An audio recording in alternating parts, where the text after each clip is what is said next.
तो हम लोग बात कर रहे थे, फर्स्ट ऑफ ऑल आपको यूसीसी जो उत्तराखंड में इनेक्ट होकर आई उसे जरूर देखना चाहिए, क्योंकि अल्टीमेटली यही यूसीसी आने वाली है। क्योंकि कोई बहुत बड़ा राजनीतिक परिवर्तन ये देश में हो और इनकी अगली सरकार ना आए, ये हो सकता है। राजनीति में कुछ भी संभव है, लेकिन जो स्थिति दिखाई दे रही है वो यही दिखाई दे रही है कि अगली सरकार इन्हीं की होगी। और तब तक यूपी, राजस्थान, ठीक है, जहां भी ये ताकत में है वहां यूसीसी ले ही आएंगे। इसलिए as a student of law आपको वो जरूर देखनी चाहिए। और कुछ विषय वो तो तय है, जैसे विवाह करने का तरीका ये थोड़े बदल देंगे, क्योंकि कानून काहे के लिए? सुविधा के लिए। कानून दुविधा के लिए नहीं है। तो लोग जिस ढंग से शादियां करते चले आए हैं, शादियां तो उसी ढंग से होंगी। इसलिए विवाह में बहुत अधिक कोई बदलाव आएगा ऐसा हमें नहीं लगता। देखिए अभी हमने भी नहीं है, लेकिन जैसे हमारे यहां सेक्शन 7 अभी हिंदू मैरिज एक्ट में है, या मुस्लिमों में तरीका बताया कि साहब इजाब कबूल, फिक्सेशन ऑफ मेहर, प्रेजेंस ऑफ विटनेसेस, ठीक है, ये होनी ही चाहिए। यानी उन्होंने निकाह कहा, और निकाह करने की जो तरीका है वो तरीका, तो जैसे सेक्शन 7 है उसकी जगह यूसीसी में कोई सेक्शन आ गया होगा। और जैसे सेक्शन 7 में उन्होंने कहा कि साहब जो है, या तो दो पक्षकारों में से एक पक्षकार के यहां जो रीति प्रचलित है उससे, रीति यानी रूढ़ी जो प्रचलित है विवाह के संबंध में, उससे विवाह कर लीजिए। यह सेक्शन 7(1) में ये कहा कि साहब शास्त्रीय पद्धति, यानी अगर सप्तपदी ये होती है पक्षकारों के यहां, तो 7वां पक्ष जब उठ जाएगा तब विवाह कंप्लीट ये माना जाएगा। तो ऐसा ही कोई सेक्शन आ गया होगा जिसमें उन्होंने कहा होगा कि निकाह और आनंद कारज, यानी सिखों में, या आर्य समाज वैलिडेशन एक्ट, या आर्य समाजी शादी, ये सब तरीकों से शादियां हो सकेंगी। ऐसे ही तो कुछ कहा होगा, और कुछ थोड़ा कह दिया होगा। कोई विधायिका ये थोड़ी तय करेगी कि शादी करने की प्रक्रिया ये क्या होगी, लेकिन सक्सेशन पर जरूर बदलाव आए होंगे, क्योंकि नई चीज लाए, लिव इन, इसे मान्यता दी, तो सक्सेशन में जरूर बदलाव आया होगा। और जो कल प्राइमरी तौर पर हमने देखा वो सक्सेशन को ही देखा, और प्राइमरी तौर पर जो कुछ देखा है,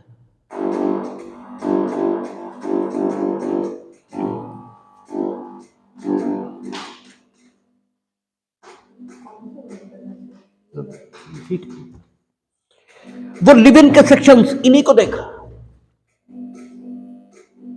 कि लिव इन पर क्या कह रहे हैं।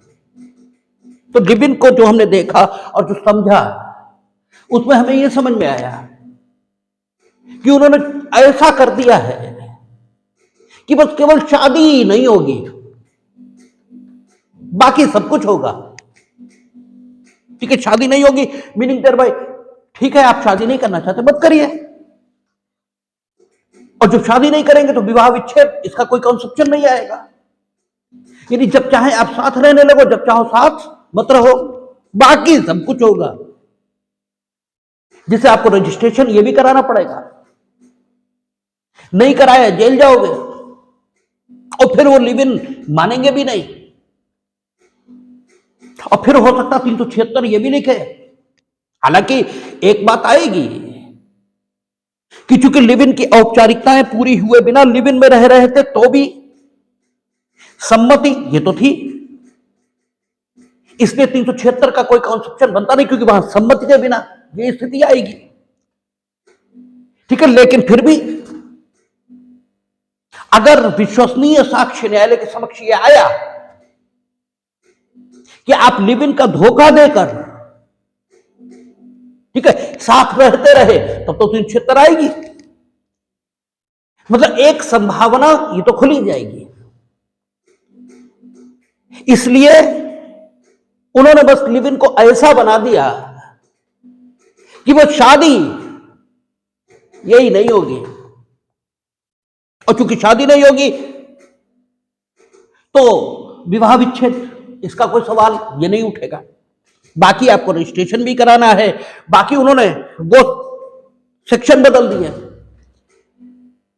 अब वो ले आए बच्चा, ये शब्द लाए, पुत्र पुत्री सब हटा दिया, अब बच्चा शब्द लाए, और बच्चे के अंतर्गत उन्होंने क्या माना, जैविक, ठीक है, बच्चा, धर्मज बच्चा, अधर्मज बच्चा, दत्तक बच्चा, ठीक है, चाहे जैसा हो। और अब तक हिंदू मैरिज में क्या था, धर्मज रक्त संबंध, ठीक है, धर्मज रक्त संबंध ये होना चाहिए था, धर्मज भी होना चाहिए था और रक्त संबंध भी होना चाहिए था। संबंधित का अर्थ यही माना था, धर्म द्वारा संबंधित ये कहा था। तो यहां पर परिवर्तन है, और वो युग के हिसाब से परिवर्तन है। जब लोग उस दिशा में आगे बढ़ ही रहे हैं तो फिर किया भी क्या जा सकता है। तो यूसीसी को जरूर देखना चाहिए, और यूसीसी में कुछ आफत नहीं टूट जाएगी, क्योंकि कानून के बेसिक प्रिंसिपल कभी बदल ही नहीं सकते, ये नेवर, वो चेंज हो ही नहीं सकते। तो शादी करने का तरीका उन्होंने नहीं बताया होगा, जैसे भरण पोषण ये क्या है ये बता दिया, डिफाइन करके लाए हैं डेफिनेशन क्लास में। और अन्य जो विशेष सुविधाएं, ये जैसे शिक्षा, चिकित्सा, इसके व्यय, ये तो सब भरण पोषण में है ही, लेकिन यह भी लिखा कि अन्य विशेष कोई आवश्यकता हो, उसके लिए कुछ जरूरत हो, वो भी भरण पोषण इसके अंतर्गत माना जाएगा। तो एक चीज आप देखेंगे तो एक दिखाई देगा कि युग के हिसाब से उसको परिवर्तित ये किया है, और उसको देखना चाहिए, क्योंकि अंततः अगले 6-7 महीने में या अगले साल भर में ये देश का कानून होगा, ये मानकर चलिए होगा। और कमोवेश यही, क्योंकि एक बार जो मेहनत हुई वो बार बार थोड़ी की जाएगी, एक बार हो गया ठीक है, तैयार हो गई सारी चीजें। अब एक बार अभी तो ये पास हो गई, हर कानून सुप्रीम कोर्ट पहुंच रहा है, ठीक है, क्योंकि कोई ना कोई चला ही जाएगा उसकी कॉन्स्टिट्यूशनलिटी को चैलेंज करना। तो एक बार सारी चीजें डिसाइड होकर आ जाएंगी, उसका इसी ड्राफ्ट को तो लागू करेंगे, इसके अलावा कौन सा ड्राफ्ट कोई नया थोड़ी बनेगा। और विशेषकर सक्सेशन पर क्या असर आए, विवाह पर बहुत चेंजेस नहीं होंगे, ये बिल्कुल तय है, देखा भी हमने नहीं है, क्योंकि उसपे अभी ग्रुप पे उस पे आया ना मोबाइल पर, और मोबाइल पर देखने में बड़ी दिक्कत होती है, बड़ी कठिनाई होती है, बार बार उसे आगे पीछे करो। अगर वो किताब की सूरत में सामने हो तो ज्यादा आसानी से पढ़ा जाएगा, तो उसे देखना चाहिए। खैर, हम लोग बात कर रहे थे, हम लोग विषय पर आते हैं, और हम लोग बात कर रहे थे टीपीए में 78 ये बता रहा था कि पूर्विक बंधकदार ये कब कब मुलतवी हो जाएगा, ठीक है, पाक्षिक बंधकदार के मुकाबले।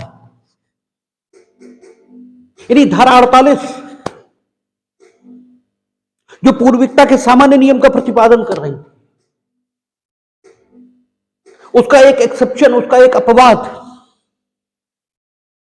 ये धारा 78 इसमें प्रतिपादित हुआ था। धारा 48 यानी पूर्विकता के सामान्य नियम का एक और अपवाद,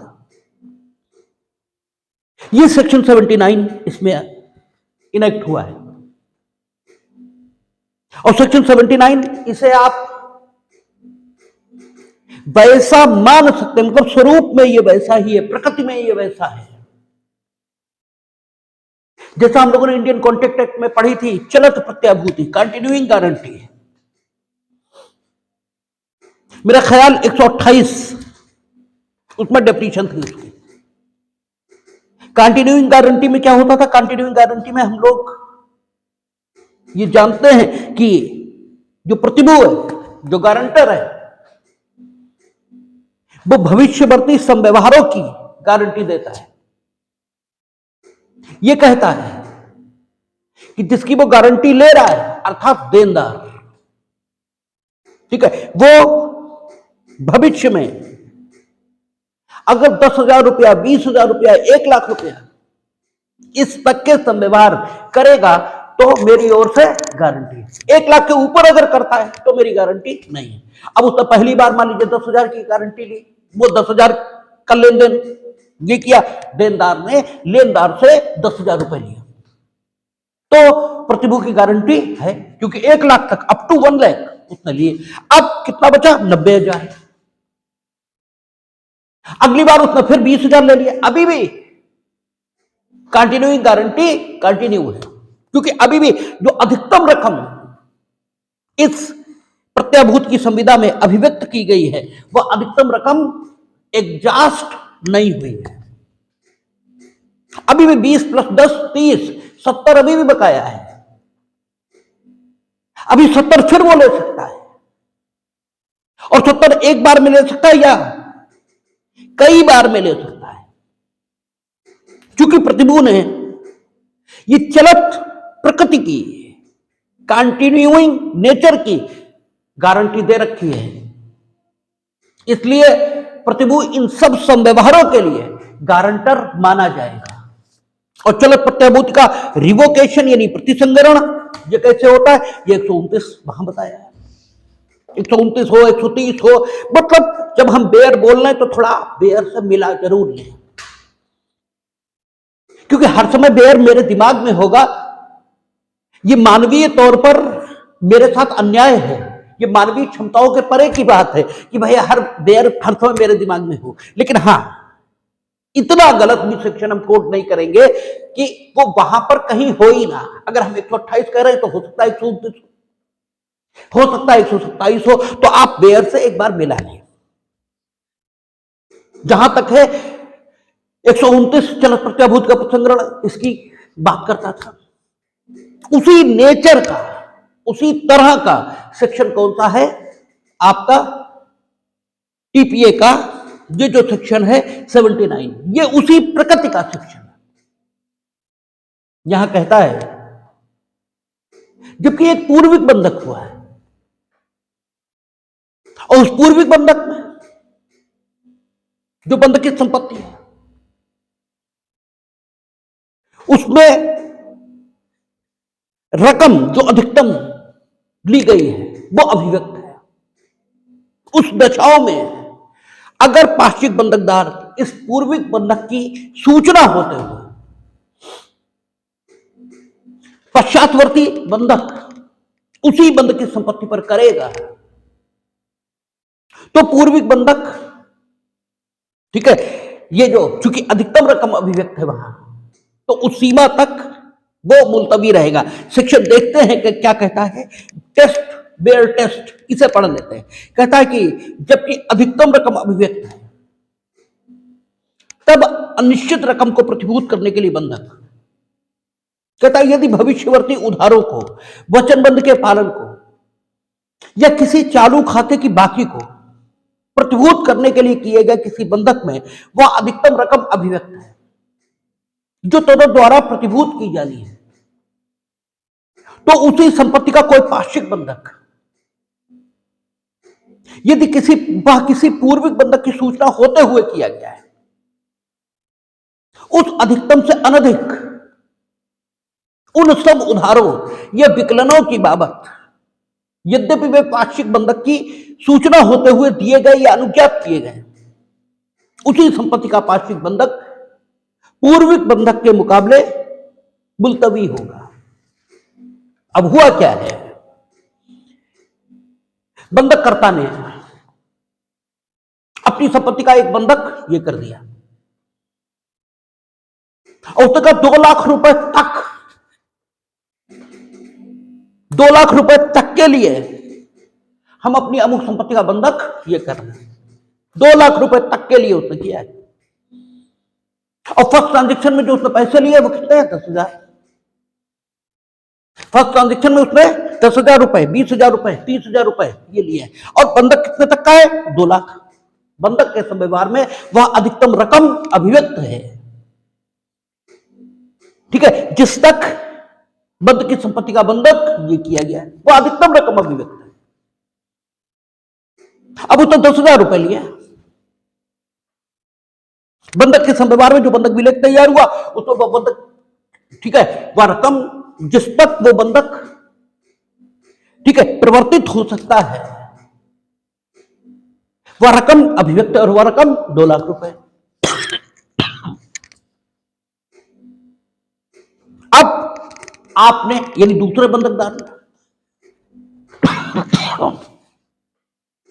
इसी बंधक की संपत्ति की प्रतिभूति पर इस पूर्विक बंधक की सूचना होते हुए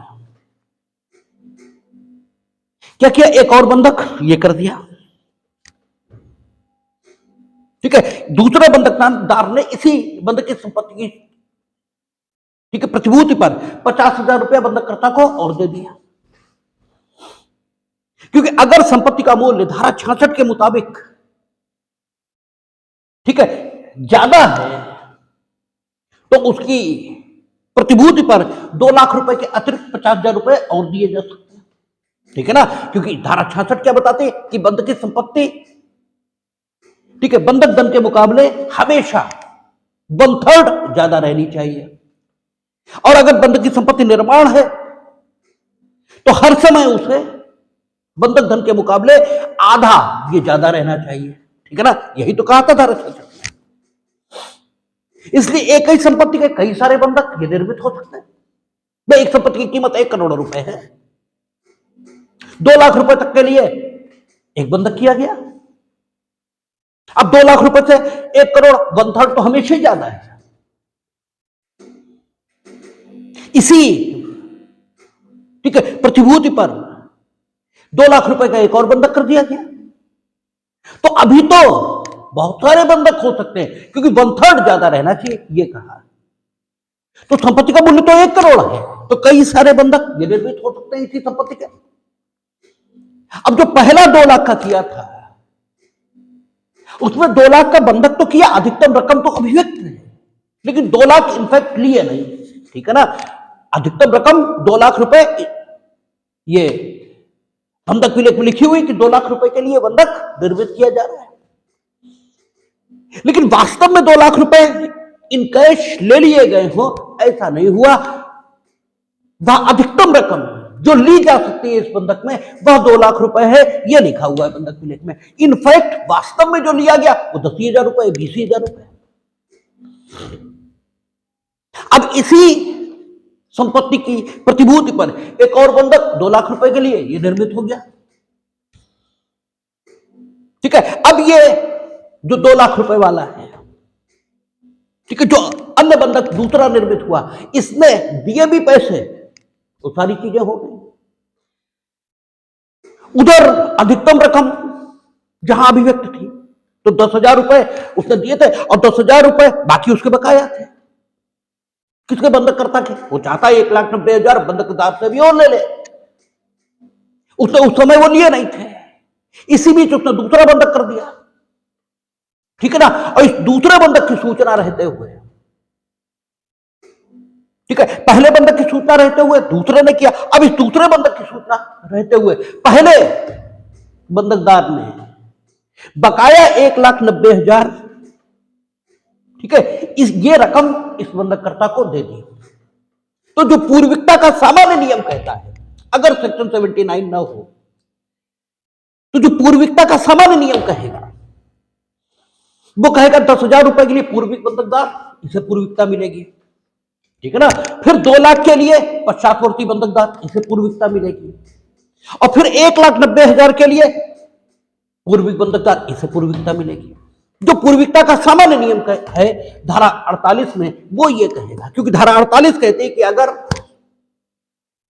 किसी संपत्ति के एक से अधिक ट्रांसफर किए गए और वे सारे ट्रांसफर एक साथ लागू नहीं हो सकते तो वे उस तरह लागू किए जाएंगे जिस तरह समय के अनुसार वे उत्पन्न हुए। तो पूर्विकता का सामान्य नियम अगर लागू करेंगे तो स्थिति ऐसे निकल कर आएगी। लेकिन सेक्शन 79 इस स्थिति को बदल देगी। और सेक्शन 79 कहेगी कि अगर किसी बंधक में वह अधिकतम रकम अभिव्यक्त है, जिस अधिकतम रकम तक, ठीक है, उस बंधक के अंतर्गत बंधक धन लिया जा सकता था, तो उसी बंधक की संपत्ति का कोई पार्श्विक बंधक जो कि इस पूर्विक बंधक के होते हुए किया गया है, ठीक है, अगर इसी बंधक की संपत्ति का कोई पार्श्विक बंधक इस बंधक के होते हुए किया गया है, फिर भी क्योंकि उस पूर्विक बंधक के अधीन जो अधिकतम रकम ली जा सकती थी वो अभिव्यक्त थी और ली नहीं गई थी, तो इसी बंधक की संपत्ति पर इस पार्श्विक बंधक के बाद और इस पार्श्विक बंधक की सूचना होते हुए भी अगर कोई उसी अधिकतम रकम का भाग रूप कोई रकम ये ले ली जाएगी बंधककर्ता के द्वारा, तो सामान्य नियम ये स्थगित हो जाएगा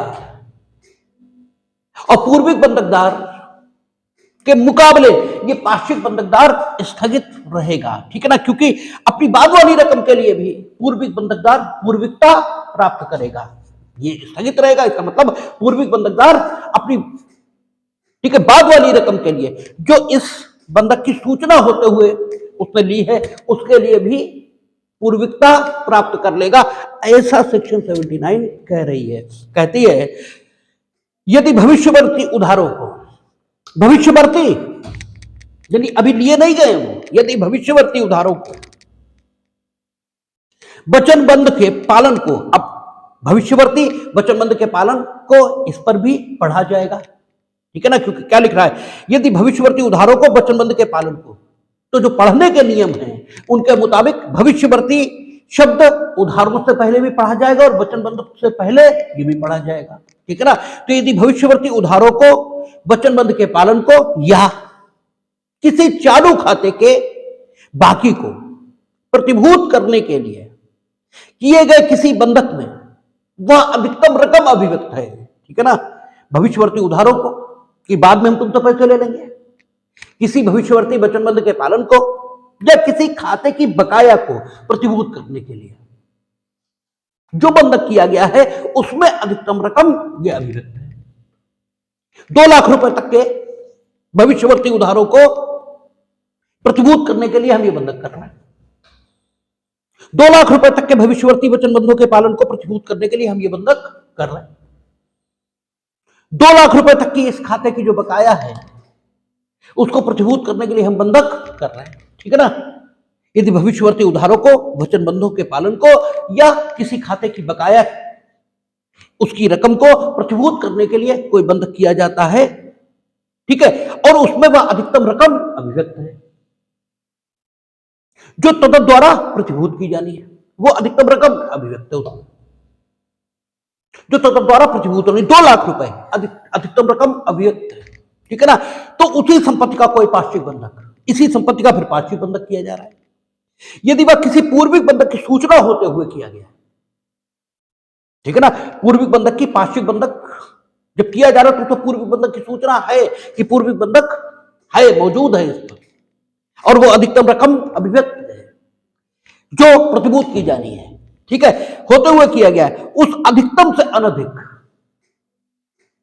ठीक है, उन सब उधारों या विकलनों की बाबत यद्यपि वे पार्श्विक बंधक की सूचना होते हुए दिए गए या अनुज्ञात किए, उस अधिकतम रकम से अभी अनधिक यानी 2 लाख रुपए से ज्यादा नहीं लेकिन 2 लाख रुपए तक, 2 लाख रुपए उस अधिकतम से अनधिक उन सब उधारों या विकलनों की बाबत यद्यपि वे पार्श्विक बंधक की सूचना होते हुए दिए गए या अनुज्ञात किए गए, उस समय तो 10,000 उसने लिए थे, भविष्यवर्ती उधारों, भविष्यवर्ती वचनबंधों के पालन को या भविष्यवर्ती खाते की रकम इसे प्रतिभूत करने के लिए बंधक किया गया था और उसमें वो अधिकतम रकम अभिव्यक्त थी जिस सीमा तक वो काम कर सकता था। इसके बाद पार्श्विक बंधक हो गया और पार्श्विक बंधक की सूचना होते हुए उस अधिकतम रकम से अनधिक, उस अधिकतम रकम से ज्यादा नहीं जितना अभिव्यक्त थी, उस अधिकतम रकम से अनधिक, ठीक है, फिर कोई विकलन यानी डिडक्शन उस अधिकतम रकम में से किया गया है, ठीक है, ये स्थिति आएगी कब? जब अधिकतम रकम पहली बार में उसने न ली हो, तभी तो ये स्थिति आ पाएगी। ठीक है, उस अधिकतम रकम में से रकम का डिडक्शन यानी विकलन तभी तो हो पाएगा अगर पहली ही बार में उसने सारी रकम ले ली अधिकतम, तो ये लाइन लागू ही नहीं हो सकती। ये तो लागू ही तब होगी, हमने कहा ना कानून में जो नहीं लिखा है वो भी पढ़ना पड़ता है, इसीलिए वो कठिन हो जाता है। अगर सब कुछ लिखा हो वही पढ़ना हो तो कोई बात ही नहीं, लेकिन ये लाइन कब लागू होगी कि पार्श्विक बंधक की सूचना होते हुए उस अधिकतम रकम से अनधिक, ठीक है, कोई विकलन हो। ये स्थिति ही तब आएगी जब at the very first time जब वह अधिकतम रकम अभिव्यक्त करते हुए पार्श्विक उधार को या पार्श्विक वचनबंध के पालन को या उधार जो खाते की रकम है उसकी बकाया को प्रतिभूत करने के प्रयोजन से जो बंधक किया गया उसमें पहली ही बार में वह अधिकतम रकम न ली गई हो, तभी तो पार्श्विक बंधक के बाद उस अधिकतम रकम में से विकलन की कोई स्थिति ये आएगी। ठीक है, नहीं तो आएगी कैसे? विकलन की अंग्रेजी डिडक्शन होती है और डिडक्शन माने कटौती, ये स्थिति तभी आएगी। तो कहता है कि पार्श्विक बंधक उसी संपत्ति पहले अधिकतम रकम अभिव्यक्त करते हुए एक पूर्विक बंधक किया गया, ठीक है, और फिर उसी संपत्ति का एक पार्श्विक बंधक किया गया और यह पार्श्विक बंधक की सूचना होते हुए उस अधिकतम रकम से अनधिक, ठीक है, फिर कोई विकलन उसी यानी डिडक्शन उसी अधिकतम रकम में से किया गया। इसका मतलब यह हुआ कि पहली बार में सिर्फ अधिकतम रकम को अभिव्यक्त करते हुए, ठीक है, बंधक किया गया था, लेकिन वह अधिकतम रकम पहली ही बार में बंधककर्ता द्वारा ली नहीं गई थी, तभी तो अब डिडक्शन की नौबत आ रही है। ठीक है ना? तो कहता उस अधिकतम से अनधिक उन सब उधारों या पहली ही बार में बंधककर्ता ने वे सब उधार उस अधिकतम रकम तक ले नहीं लिए थे, तभी तो ये स्थिति आएगी। ठीक है, तो कहता तो उस अधिकतम से अनधिक उन सब उधारों या विकलनों, ठीक है, की बाबत यद्यपि वे पार्श्विक बंधक की सूचना होते हुए किए गए या अनुज्ञात किए गए, ठीक है, इसको पता है कि एक पार्श्विक बंधक हो चुका है और फिर वो उस अधिकतम रकम से, ठीक है, डिडक्ट कर रहा है, फिर वो उस अधिकतम रकम में से उधार ले रहा है। ठीक है, तो समय के दृष्टिकोण से ये पार्श्विक बंधक के बाद हो गए। समय के दृष्टिकोण से देखें तो पहले अधिकतम रकम अभिव्यक्त करते हुए बंधक हुआ, लेकिन अधिकतम रकम उधार के तौर पर ली नहीं गई बंधककर्ता द्वारा, इनफैक्ट फिर पार्श्विक बंधक हो गया। फिर इस पार्श्विक बंधक की सूचना होते हुए उस अधिकतम रकम से अनधिक, ठीक है, उस अधिकतम रकम से अनधिक विकलन यानी डिडक्शन या उधार ये बंधककर्ता द्वारा प्राप्त किया गया और ये पार्श्विक बंधक की सूचना होते हुए किया गया।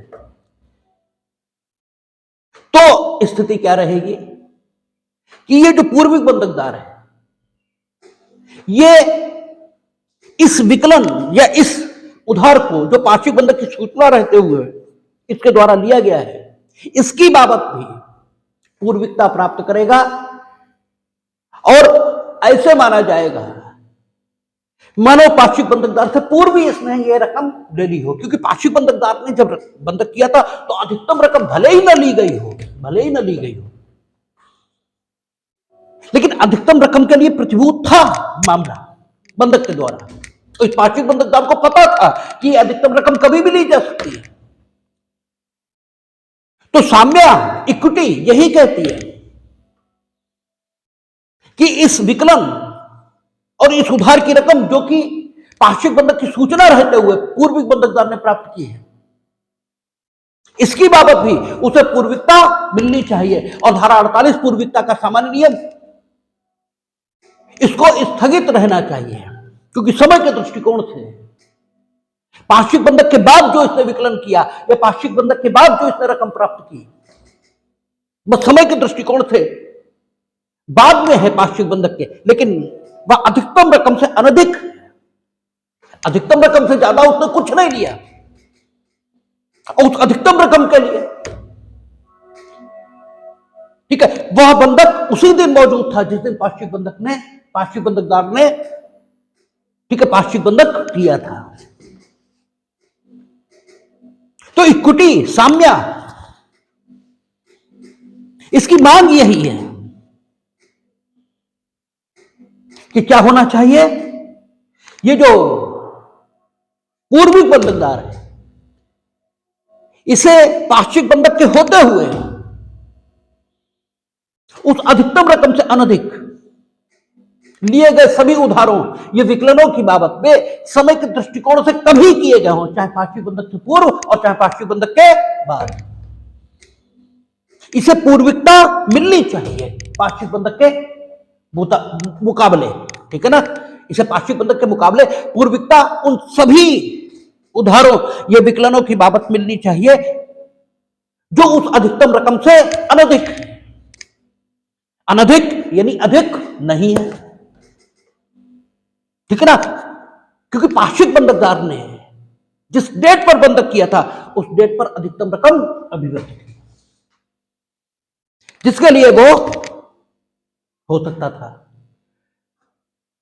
ठीक है, बंधक का संव्यवहार माना जा सकता था। तो इसलिए सेक्शन 79 ये भी पूर्विकता के सामान्य नियम अर्थात धारा 48 का एक एक्सेप्शन ये प्रस्तुत करता है। धारा 78 भी, ठीक है, धारा 48 का एक एक्सेप्शन प्रस्तुत करती है। धारा 48 क्या कहती है कि अगर पूर्विक बंधकदार की, ठीक है, घोर उपेक्षा, कपट या मिथ्या विद्वेषण, इसके कारण पाक्षिक बंधकदार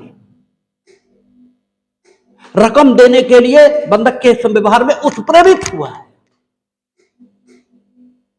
तो स्थिति यह होगी कि पाक्षिक बंधकदार, ठीक है, ये वरीयता पाएगा, पूर्विक बंधकदार अपनी पूर्विकता खो देगा, ये कहती है। और सेक्शन 79 ये भी एक अपवाद प्रस्तुत कर रही है कि वह रकम जिस अधिकतम सीमा तक उस बंधक के अधीन भविष्यवर्ती उधारों को या भविष्यवर्ती वचनबंधों के पालन को, जिनसे धन संबंधी दायित्व पैदा हो सकता है, या भविष्यवर्ती किसी खाते की बकाया को प्रतिभूत करने के प्रयोजन से कोई बंधक किया गया है, ठीक है ना, और उसके बाद एक पाक्षिक बंधक किया गया, तो उस अधिकतम रकम से अनधिक किसी भी उधार या किसी भी विकलन की बाबत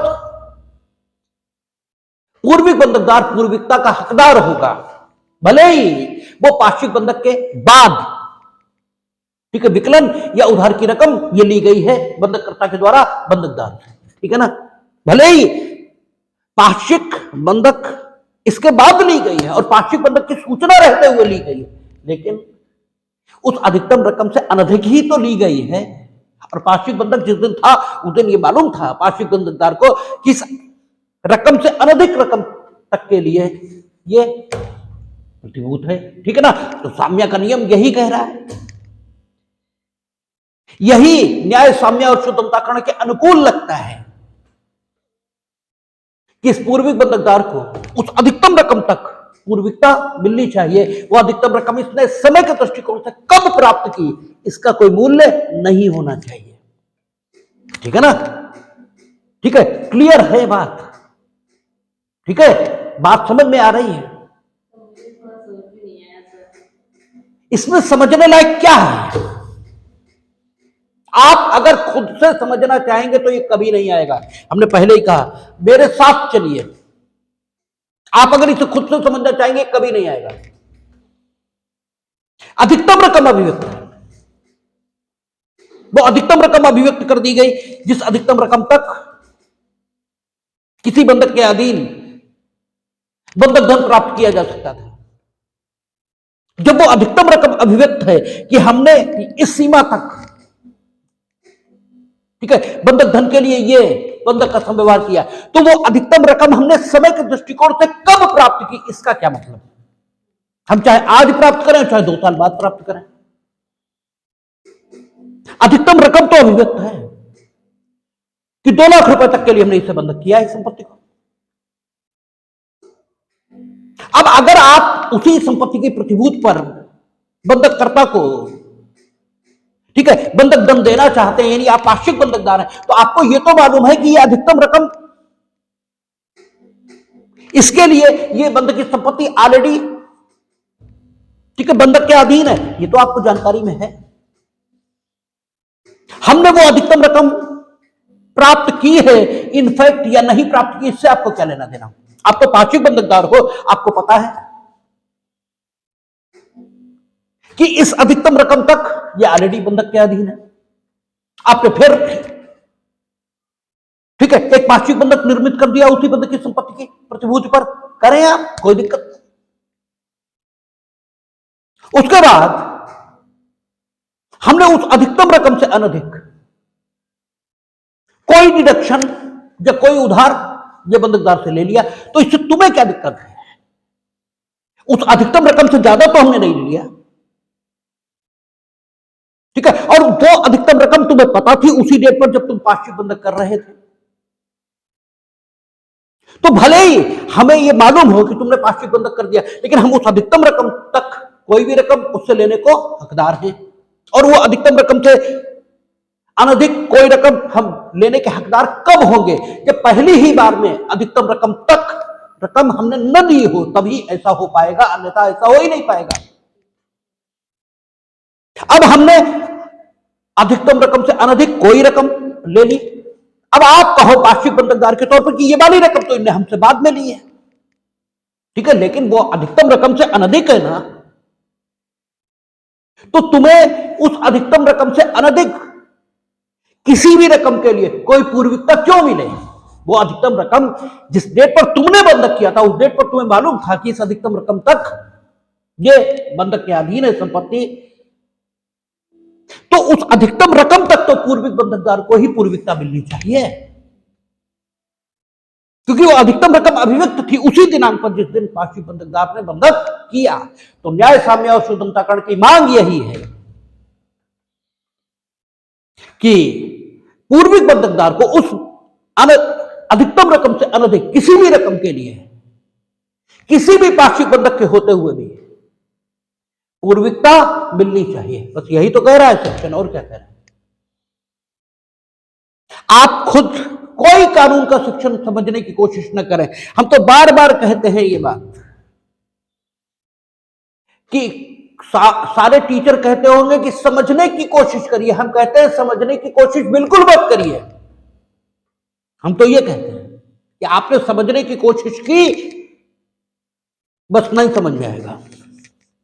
और वो टीचर अक्षम है जो बच्चे से ये अपेक्षा करे कि वो समझने की कोशिश करे। अगर वो समझने की कोशिश करके समझ सकता तो तुम्हारी रिलेवेंसी ही कहां थी?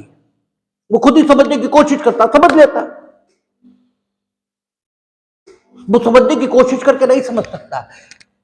हम समझा ही लेंगे, आप बस करिए कुछ मत, स्वयं को खाली छोड़ दीजिए, बस इसके बाद तो हम समझा ही लेंगे। आप खुद समझने की कोशिश करेंगे तब नहीं आएगा। इसलिए नो, समझने की कोई कोशिश नहीं, बस मेरे साथ साथ चलते रहिए, चीजें तो समझ में आएंगी, ना आने का क्या सवाल है, ठीक है। तो कहता है होते हुए ये दिए गए अनुज्ञा उस संपत्ति का पाक्षिक बंधक पूर्विक बंधक के मुकाबले मुलतवी रहेगा। तो पाक्षिक बंधक को पूर्विक बंधक के मुकाबले मुलतवी होना ही चाहिए, क्योंकि पूर्विक बंधक के अधीन अधिकतम रकम अभिव्यक्त थी। वो अधिकतम रकम कब ली गई, इससे क्या मतलब है, ठीक है ना। तो ये सेक्शन 78 हुआ। और अब 79, ये 79 फिर मार्शलिंग की बात कर रहा है, ठीक है। दृष्टांत है तो दृष्टांत में वही उसने कहा होगा कि का सुल्तानपुर का बंधक अपने महाजन खा एवं कंपनी के पास 10,000 रुपए तक उनके साथ अपने लेखाओं की प्रतिभूत करने की बाकी को प्रतिभूत करने के लिए करता है। अधिकतम रकम अभिव्यक्त है 10,000 रुपया, और सुल्तानपुर संपदा का नाम, सुल्तानपुर का बंधक ये किया गया है। और काहे के लिए किया गया, ठीक है, कि जो महाजन उसका खा है, ठीक है, उसके पास और कंपनी के पास 10,000 रुपए तक का अकाउंट, यानी 10,000 रुपए तक वो उधार अगर प्राप्त करे, उसका जो लेखा हो उसे प्रतिभूत करने के लिए बंधक कर दिया गया। का फिर गा के पास, अब गा पाक्षिक बंधकदार हो रहा है, ठीक है। का फिर गा के पास, जिसे खा एवं कंपनी के पास किए गए बंधक की सूचना है। सुल्तानपुर का बंधक 10,000 रुपए के प्रतिभूत करने के लिए करता है, ठीक है। अब एक पाक्षिक बंधक निर्मित हुआ और वो भी 10,000 रुपए का है, और पाक्षिक बंधकदार को पाक्षिक बंधक निर्मित करने के दिन पर ही पूर्विक बंधक की सूचना है कि एक पूर्विक बंधक 10,000 रुपए का मौजूद है और उसमें 10,000 रुपए की अधिकतम रकम अभिव्यक्त है। और भविष्यवर्ती लेखाओं को यानी अभी उसने 10,000 रुपए लिए नहीं है पूर्विक बंधकदार से, लेकिन 10,000 रुपए तक के लिए हम ये बंधक करते हैं, ये उसने कह दिया। और आप जिस डेट पर कर रहे हैं उस डेट पर आपको मालूम है कि 10,000 का जो उधार ये भविष्य में भी अगर ले लिया इसने, तो उसे प्रतिभूत करने के लिए बंधक ऑलरेडी मौजूद है, और फिर इसकी सूचना होते हुए आप पाक्षिक बंधक 10,000 रुपए का फिर करना, उसी संपत्ति का करिए, कोई दिक्कत नहीं, ठीक है। सुल्तानपुर का बंधक 10,000 रुपए के प्रतिभूत करने के लिए करता है और खा एवं कंपनी को गा उस दूसरे बंधक की सूचना दे देता है। गा ने बता दिया कि भाई इन्होंने एक पाक्षिक बंधक मेरे पास, क्योंकि गा कौन है, पाक्षिक बंधकदार, ठीक है ना। गा ने बता दिया पूर्विक बंधकदारों को कि भाई इन्होंने एक सेकंड सब्सिक्वेंट, ठीक है, मॉर्गेज मेरे फेवर में भी कर दिया है, क्योंकि तुम बताते रहो, इससे क्या फर्क पड़ रहा है। भाई वो लोग तो पूर्विक बंधकदार हैं, कौन कौन, खा एवं कंपनी, वो तो पूर्विक बंधकदार है, और जब वो पूर्विक बंधकदार है उनके पास 10,000 रुपए की अधिकतम रकम तक बंधक ऑलरेडी है, तो 10,000 रुपए से अनधिक के लिए वो तुमसे पूर्विकता प्राप्त करने के हकदार इसी दिनांक पर, क्योंकि तुम्हें भी तो मालूम था कि 10,000 रुपए के लिए पूर्विक बंधक मौजूद है इस पर, वो अनधिक रकम जिस तक वो बंधक काम कर सकता है वो अभिव्यक्त थी, तुम्हें भी तो मालूम था भाई। और जब तुम्हें भी मालूम था तो 10,000 उनके लिए पहले मौजूद रहेंगे इस बंधक की संपत्ति यानी सुल्तानपुर में से, फिर कुछ बचता है तो तुम्हें मिलेगा, ठीक है। अगर उनके 10,000 के बाद कुछ नहीं बचा तो तुम कुछ भी करो, वो 10,000 जिस तक अधिकतम के लिए वो प्रतिभूत था वो तुम्हारे बंधक से पूर्व लिए गए या बाद में लिए गए, इससे क्या मतलब। तुम जिस दिन बंधकदार के तौर पर बंधककर्ता के सामने आए, ठीक है, उस दिन वो बंधक जिसकी अधिकतम रकम अभिव्यक्त थी बंधक की संपत्ति पर मौजूद था। ये एक सीधी सी बात है। तो इसलिए आपने 10,000 रुपए के लिए एक सब्सिक्वेंट मॉर्गेज करने के बाद यद्यपि पूर्विक बंधकदारों को इस बात की सूचना भी दे दी, और जिस डेट में आपने सूचना दी उस डेट तक, उस अधिकतम रकम की सीमा तक यह रकम बंधककर्ता ने प्राप्त नहीं की थी, बल्कि बंधककर्ता ने आपकी सूचना के बाद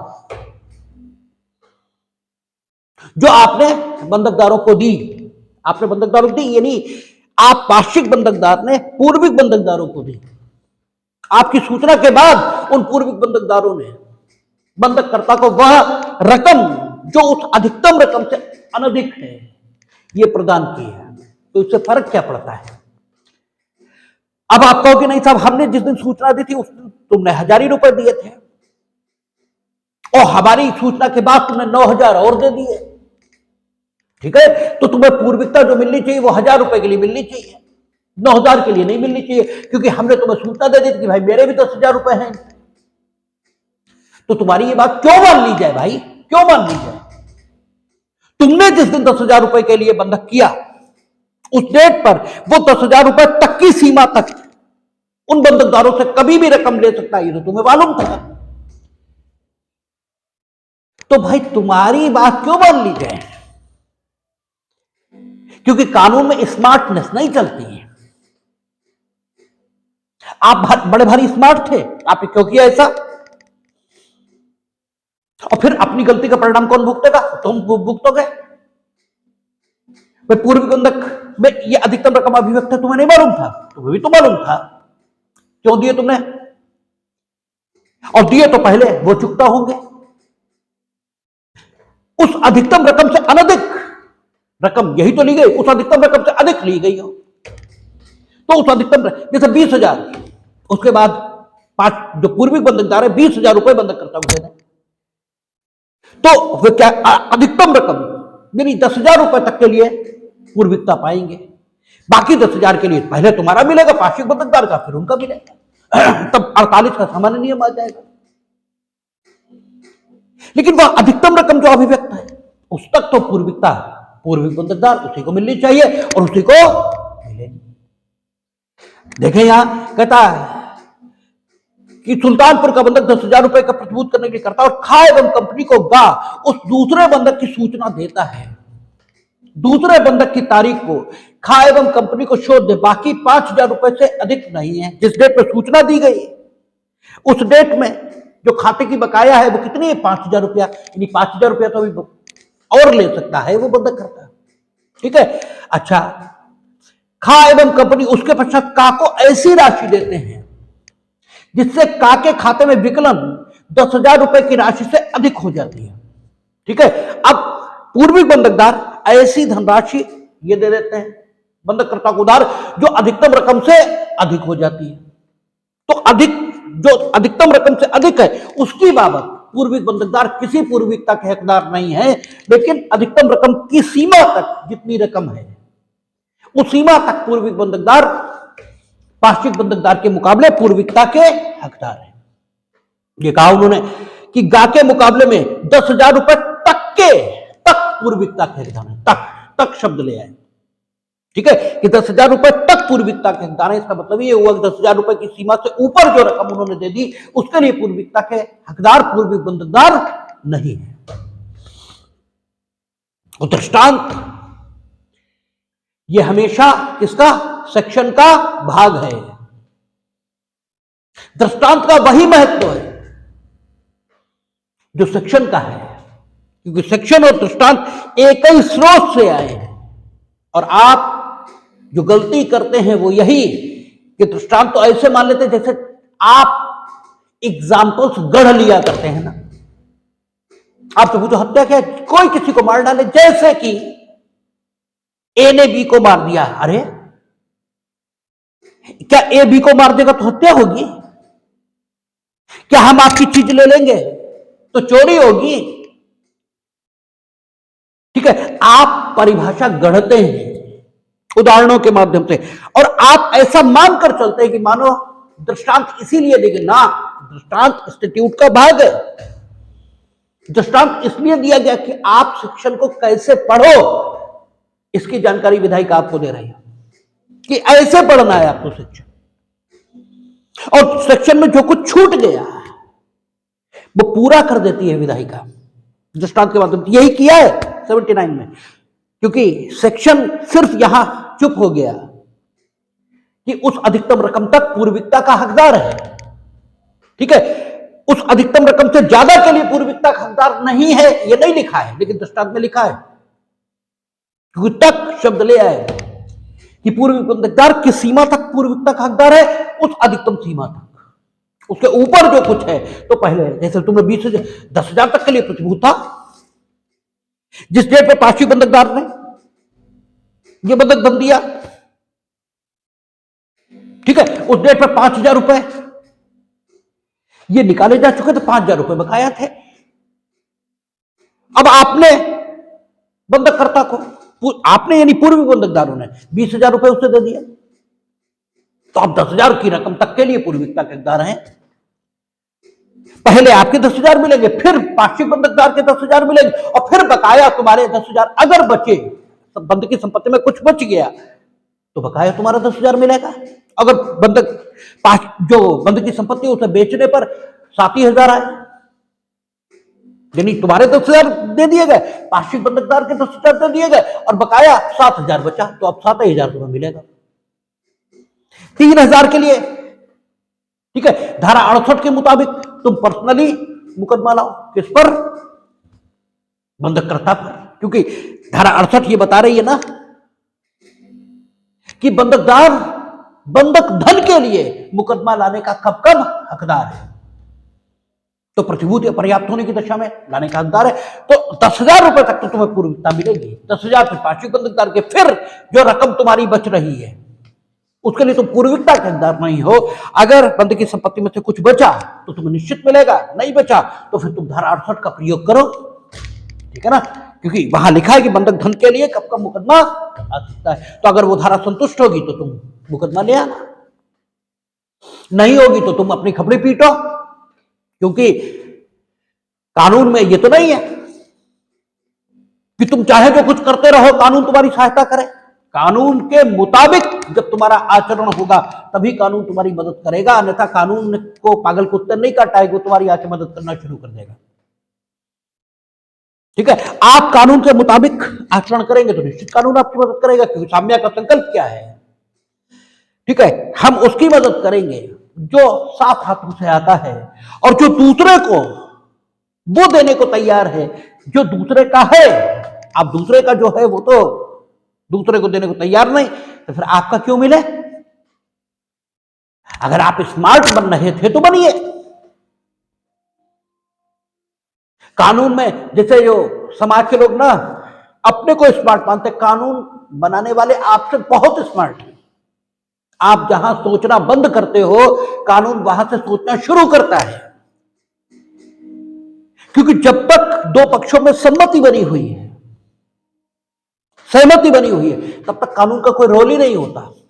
कानून का रोल वहां से शुरू होता है जहां दो पक्षों में विरोध आ जाता है। तो दो पक्षों में विरोध जहां पर होगा वहां रास्ता और समाधान ये कानून देगा। इसलिए